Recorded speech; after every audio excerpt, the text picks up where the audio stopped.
After a brilliant Singapore Grand Prix, which for the first time this year saw a different team other than Red Bull winning a race, F1 is moving straight on to the next race at Suzuka for the Japanese Grand Prix, which means that it is time for my preview and predictions. This is a series where I'll be previewing, and then at the end of the video I'll be giving out my early predictions for the upcoming Grand Prix. Now, let's get into the video. As usual, I'll be talking about McLaren, Aston Martin, Ferrari, Mercedes, and Red Bull later on, so stick around for that. The Suzuka circuit is a very different type of circuit to the Singapore layout. The Singapore circuit is a street circuit, of course, and filled with plenty of 90-degree corners. However, the Suzuka circuit is a classic, filled with legendary high-speed corners such as the S-curves, Dunlop, the Degner curves, Spoon, and 130R. These corners mean that we see the cars and the tyres really working hard, such as this iconic photo of Rosberg in the Mercedes, with the tyres really feeling the forces. With the modern cars, Suzuka is an almost flat-out blast, and there are not too many heavy braking zones. This means teams like Williams, who really struggled in Singapore, are likely to be back towards the front of the midfield this weekend, as their general low-drag setup will work perfectly around this figure-of-8 circuit. Because of the high-speed nature of Suzuka, Pirelli will be opting to take the hardest tyres in the range, which is the complete opposite of Singapore, meaning that C1 is the hard tyre, C2 will be the mediums, and C3 will be the soft compound of tyre, whereas in Singapore, C3 was the hard compound of tyres. Last year's race saw a total of 42 pit stops. However, the race was a wet race, and they only reached 28 laps before the time limit expired.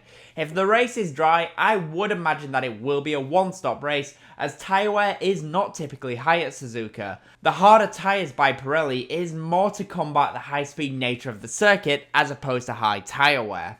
Even though last year's race was cut short to just 28 laps, and there was no DRS due to the rain, there was still a grand total of 28 on-track overtakes, although most of this came from drivers who had stopped for fresh sets of intermediate tyres, as they had a large undercut on the fresh tyres. To help with overtaking, the Suzuka circuit features one DRS zone, which I admit is quite rare that there's only one in modern day F1.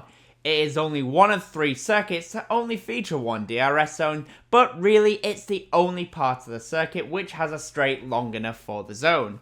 The DRS zone is down the pit straight into turn 1. They could potentially have a second DRS on the exit of Spoon, but there is a risk of the drivers losing the back end as they go through 130R, as it is a flat out corner. With the one DRS zone and the modern generation of cars, it will be interesting to see how they find their way around the Suzuka circuit in the dry for overtaking, given we didn't get to see that last year, thanks to of course the rain. Last year's pole position time was a 1:29.304 by Max Verstappen in the Red Bull. However, the fastest lap in the race was a 1:44.411, and that was set by Zhou Guanyu in the Alfa Romeo. However, this time of course was much slower due to the rain. The race weekend is set to be dry right now, and with the improvements in downforce on the cars, both qualifying and the race fastest lap should be beaten this season. I just want to say that if you are enjoying the video, I'd greatly appreciate it if you hit the like button and subscribe for more F1 content. I'm on my way to 5k subs, and I would really appreciate it if you help me get there. Now though, let's get back to the video and let's talk about the top 5 teams, and let's start with the McLaren team. For McLaren, the Singapore Grand Prix, at least for Lando Norris, went just about as well as it possibly could have. He finished the race in second place, and really winning the race was never on the cards, as Ferrari were using Lando to defend from the Mercedes. This was the perfect result for them, and also Piastri had a great race, finishing 7th place despite starting the race way down the order. This weekend at Suzuka, McLaren should go well yet again. The circuit is a high downforce, high speed circuit, similarly to Zandvoort and also Silverstone, which are 2 places where McLaren were arguably at their strongest so far.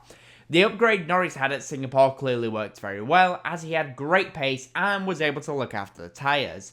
Piastri will get his hands on the full upgrades this weekend as well, so it will be interesting to see how McLaren get on with 2 fully upgraded, fully fit cars. Although, speaking of tyre wear, it was hard to tell just how the tyre wear was at Singapore due to how slow that race was, but we will get a better picture of their tyre wear this weekend at Suzuka. For Aston Martin, the Singapore Grand Prix was a disastrous weekend. Firstly, Lance Stroll binned the car in qualifying with a huge shunt, which meant that he could not take part in the race.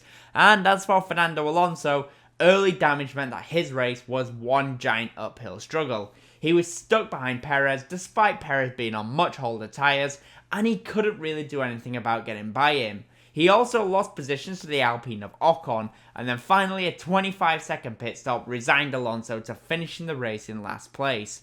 Going into Japan, Aston Martin will be looking to bounce back and forget Singapore even existed. That being said, I fear they're going to be the 5th fastest team this weekend, with Alonso and Stroll will probably really struggle to score any points, as Aston Martin continue to fall back as the season continues. Ferrari had an incredible Singapore Grand Prix as Carlos Sainz becomes the first non-Red Bull driver to win a Grand Prix this year, as Sainz performed an incredible drive.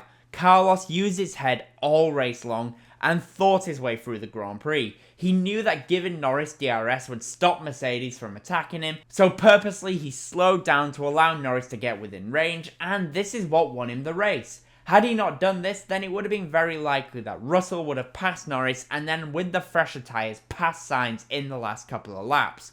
For teammate Charles Leclerc, it was another race where he was somewhat unfortunate. The safety car dropped him from a great P2 position all the way down to P6. From here, Leclerc struggled for pace a little bit more than Sainz and Norris, and by the end of the race, he had run out of tyres and he was also suffering with a power unit issue, which meant that he was only a few tenths away from being beaten by the Red Bull, despite Red Bull having a shocking weekend. Suzuka should be another strong race for Ferrari, and once again I think they will be the closest rivals to Red Bull, as the efficiency of their package should come through strong, like it has done at circuits like Spa and Monza. They've excelled now at two very different circuits in the form of Monza and Singapore, and if they continue like this, then it will be possible for Ferrari to still finish second in the Constructors' Championship and beat Mercedes. For Mercedes, the Singapore Grand Prix was almost a perfect race. They saved an extra set of the medium compound tyres for the race, and they got to utilise these tyres in the late stages, as both George Russell and Lewis Hamilton were pushing their cars to the limit for over 20 laps, and it very nearly paid off. Had Sainz not given Norris DRS, then it would have been very possible that Mercedes could have finished 1-2 in the race. Instead, Russell made a critical error which put an end to what was otherwise a fantastic weekend for him. And Lewis Hamilton still finished in 3rd place. Going into Suzuka, Mercedes could struggle a little bit more than they did in Singapore, and I don't think they will find it easy to finish on the podium. I think again though it will be close between Mercedes, Ferrari and McLaren. However, much like I thought at both Monza and at Spa, I think Ferrari will just have the edge over both Mercedes and McLaren when it comes to pure performance. And really, their podium hopes depend on whether or not Red Bull's performance was just a one-off, or if it has lost some pace thanks to the new technical directive. And finally for Red Bull, the Singapore Grand Prix was a very difficult race. But even so, Max Verstappen finished just a couple of tenths away from 4th position. This goes to show just how good of a season Max has had. 5th place can be seen as a massive disappointment, despite the fact it's actually a good place to finish. It is a little too early right now to say if this bad weekend was due to the technical directive, or if it was more to do with Red Bull going the wrong way with the upgrade and then the setup. Personally, I feel like it was more down to bad setup than anything else, but at this circuit we will find out a lot more, because if the technical directive has had no real impact, then Red Bull should absolutely dominate this weekend. This circuit is where Red Bull will perform towards their strongest, and personally I feel like once again they will be back at the sharp end of the grid. However, that being said, if the technical directive has hurt them, then this circuit will bite back, and the main reason is because it is high speed and high downforce, and if they've lost some of that grip and that performance, then they're really going to struggle when it comes to the high speed corners. That's why this weekend we will see if the technical directive has had any impact on Red Bull. So, with that in mind then, what are my early predictions going into this Grand Prix? Well, for pole position, I am going to say it will be Carlos Sainz in the Ferrari, as right now he is on a roll and he is performing at a high level. But what about the race itself? Well, in P5 I think it will be Lewis Hamilton, P4 will be Lando Norris in the McLaren, P3 will be Charles Leclerc, P2 will be Carlos Sainz, and I do think Max Verstappen will be back to winning ways at Suzuka, and the top midfield driver will be Alex Albon in the Williams, as Williams are going to go well this weekend, I think.